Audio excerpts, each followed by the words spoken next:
Marjorie?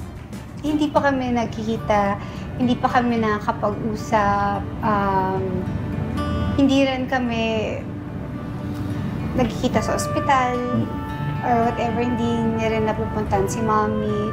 I think she's very busy, pero wala naman, ganun pa rin. How are you and Gretchen?